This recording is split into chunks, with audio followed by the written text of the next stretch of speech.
इस मामले में अधिक जानकारी के लिए हमारे साथ संवाददाता शिव जायसवाल फिर से एक बार जुड़ चुके हैं। शिव, आपसे जानना चाहेंगे कि नीट परीक्षा में बेहद ही ये बड़ी लापरवाही सामने आई है, क्या कुछ एक्शन लिया गया है, क्या कुछ देख पा रहे हैं आप इस मामले में?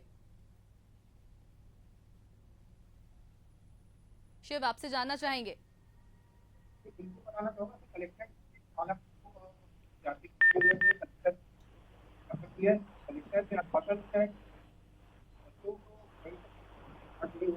शिव, आपकी आवाज स्पष्ट रूप से हमें नहीं सुनाई दे पा रही है।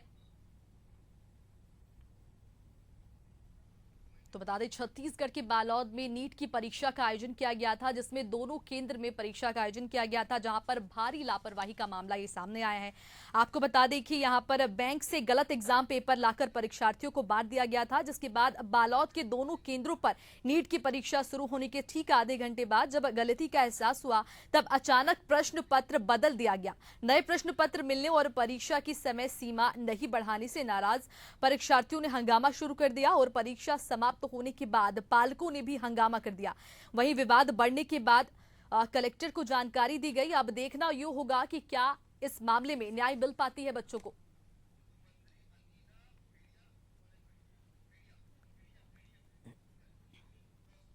इस खबर पर अधिक जानकारी के लिए हमारे साथ पूर्व मंत्री अनिला भेड़िया जुड़ चुकी हैं। मैम, बहुत स्वागत है आपका एशियन न्यूज में। ठीक है, थैंक यू, नमस्कार। जी मैम, जैसे कि मैम छत्तीसगढ़ में नीट की परीक्षा का आयोजन किया गया था और राष्ट्रीय स्तर की परीक्षा में कहीं ना कहीं ये बेहद ही बड़ी लापरवाही का ये मामला है। क्या इस मामले में अभी तक कोई न्याय मिल पाया है बच्चों को? क्या कोई कार्रवाई की जाएगी मैम इस मामले में? बिल्कुल कार्रवाई करना चाहिए, क्योंकि कलेक्टर को भी जानकारी हो गई है, इसकी जिला शिक्षा अधिकारी को हो गई है और पेपर और मीडियम के माध्यम से आज सरकार को भी जानकारी होनी चाहिए। लोग बोलते हैं हमारे देश की भविष्य बनाएंगे, जब हमारे देश की भविष्यों के साथ आज खिलवाड़ हो रही है। बहुत बड़ी है 12वीं, हमारे बच्चे जो इतने तैयारी किए रहते हैं और उनके साथ ऐसा अन्याय हुआ, उनके साथ खिलवाड़ हुआ, ये बहुत बड़ी कमी है हमारे शासन में, प्रशासन में। इनको ध्यान देनी चाहिए और जिसने ऐसा किया, जिसके माध्यम से ये हुआ है, उसके ऊपर कार्रवाई होनी चाहिए, तभी समझ आएगा कुछ हमें। मैम, जैसे कि अभी तक इस पूरे मामले में तो कोई कार्रवाई की नहीं गई है, तो इसमें कांग्रेस क्या कुछ एक्शन ले सकती है मैम, जानना चाहेंगे आपसे। बिल्कुल, आने वाले समय में अभी आचार संहिता भी लगा है, सभी अपने अपने चुनाव में लगे हुए हैं। आने वाले समय में अगर शासन एक्शन नहीं लेगी तो जरूर पार्टी एक्शन लेगी। हम सब जनप्रतिनिधि लेंगे, हमारे जिला का मामला है। मैम, इससे पहले भी छत्तीसगढ़ में पीएससी की जो परीक्षा आयोजन की गई थी, उसमें भी बेहद ही बड़ी लापरवाही का मामला सामने आया था और अब ये नीट जैसी परीक्षा में भी लापरवाही का मामला सामने आया है। क्या कहना है आपका इस पर?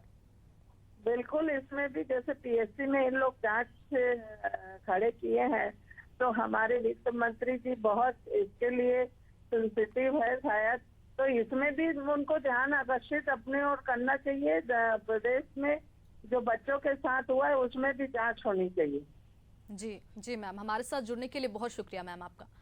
तो बता दें, छत्तीसगढ़ में नीट जैसी परीक्षा में ये भारी लापरवाही का मामला सामने आया है। बच्चों को पहले गलत प्रश्न पेपर दे दिया गया, उसके बाद प्रश्न पेपर चेंज कर दिया गया, उन्हें पर्याप्त समय भी नहीं दिया गया प्रश्न पत्र हल करने के लिए। तो इस पर अब सरकार क्या एक्शन लेती है, ये देखने वाला मामला होगा।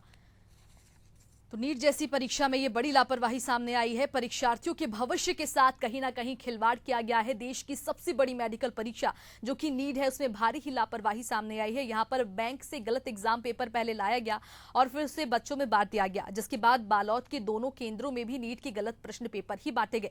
उसके आधे घंटे बाद जब उन्हें अपनी गलती का एहसास होता है, तब अचानक प्रश्न पेपर बदल दिया गया और नए प्रश्न पेपर मिलने से परीक्षा में समय की सीमा भी नहीं बढ़ाई गई और नाराज परीक्षार्थियों ने इसको लेकर हंगामा कर दिया, जिसके बाद परीक्षा समाप्त होने के बाद पालकों ने भी हंगामा शुरू कर दिया।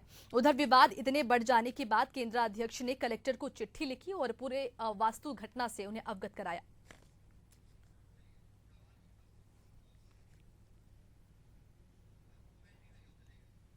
तो ये बेहद ही बड़ी लापरवाही सामने आई है। छत्तीसगढ़ में नीट परीक्षा का आयोजन किया गया था, जहां पर भारी लापरवाही का ये मामला सामने आया है।